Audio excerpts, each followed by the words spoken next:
Welcome. Today I'm going to show you how to replace the tire on your bike. It's a fairly simple procedure that anyone can do. There are a few variations which I'll try to cover. There aren't many things you need for this. Of course, we need a new tire. You'll need tire levers, but if you don't have any, I'll also demonstrate using flathead screwdrivers. And if you don't have a quick release for your tires, then we'll need a 15 mil. Start by removing the tire. Now if you've got a quick release, you can just flip it and then back the opposite nut off a few turns, slip the tire out. I need the 15 mil, so we'll back that off counterclockwise.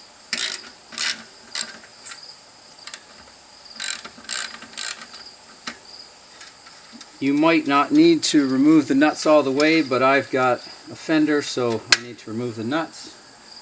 Release the fender. This will likely be optional for you. Now I can remove the tire. So you can see that the tire will just slip out here. So I'll remove it, but I'm doing this actually the hard way on purpose for you, because you can see that my tire won't clear my brakes. So what I need to do is either simply deflate the tire. If you have a Presta valve, you would simply unscrew the top, push it in, and that will let out the air. Now this is a Schrader valve, so I can use either a screwdriver to depress that center pin, or an Allen wrench fits nicely. By deflating the tire, you can then squeeze it in between the brakes. Alternately, you can just release the brakes. Now you may have a lever. In this case, I've got another Allen key. Just going to back that off. This style is a little easier. With one hand, manually close the brake. With the other, pull this out, and that releases. And there we go. Removing and installing the back wheel is a little more involved. So for that, please click the link in the video description. If you still have air in your tire, at this point we want to make sure that all the air is out. And now what I'm going to do is just work around the edge, squeeze the tire into itself, and I'm just trying to release the bead from the edge of the rim here. And go all the way around the tire. And then using your plastic tire lever, which I think these are preferable because there's less chance to pinch the inner tube and potentially puncture it. When you look inside, you can see that there are a few things you can snag. You can snag the inner tube or the rim tape, and that's really what you want to be careful of. So you need to slip this in, to bring this out and around to the rim, and you can clip that to the spoke, and then you can use another one to go further along. If it's really tight, you may need a third. Once started, the rest can be released by hand. If you don't have the tire levers, here's a way that you can use the screwdrivers. Be very careful that you do not make contact with the inner tube. If you need to use a couple, then you can do that to get it started. With this entire side of the tire out, I'm going to remove the inner tube.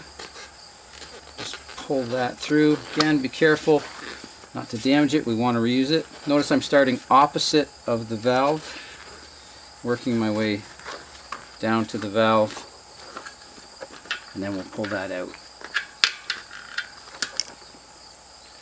Now we can simply pull the tire off. So now I'm just going to check two things. One is to see if the tire has an indicated direction of rotation. This one doesn't. That may be on a newer style tire. And then I'm just going to inspect inside the rim to make sure that there are no tears in this inner protective lining. That keeps the spokes from poking your inner tube. If there's any damage to that, you want to replace it or repair it. If you don't have anything to replace it or repair it with, you can actually use a little bit of electrical tape, and that might buy you some time until you can do it properly. I've actually found that it lasts quite well. To install the tire, first we'll set in one side of the tire.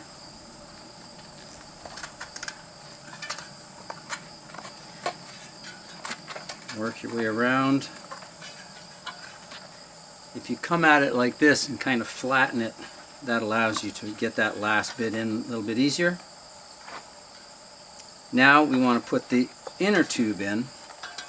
We're going to start that at the valve. First I'm just going to make sure it's nice and clean. Then with a little bit of air in the inner tube, feed in the valve first.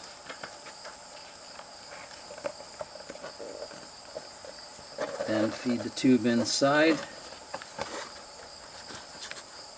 Make sure the valve is lined up straight. If it's on an angle, it can get cut and damaged. Now feeding the tube and the outer lip onto the rim. Again, start at the valve, just working your way, making sure that you're not pinching that tube as you go. That's very important. Now as we get to this far end, that's where it's probably going to tighten up. Now installing the tire with the tire lever, you use it the other way around, coming inside, being careful not to pinch the tube, and just feed it in like that. It's a similar process using the screwdriver, but be extra careful.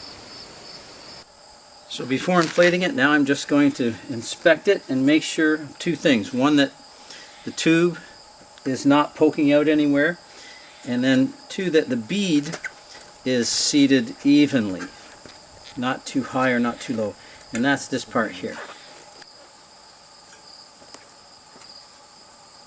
And now it's time to inflate. As I pump it up, I'm still going to double check with the bead as I get it part way there. Once it's firm, I'm just going to double check the bead.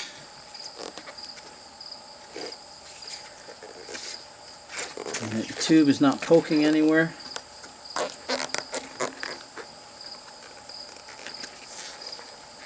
Remember to double check that the valve is straight up and down, not on an angle.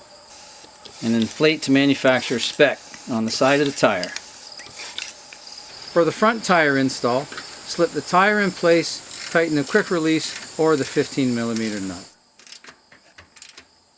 Re-engage your brake cable. Don't forget to test them. And good to go.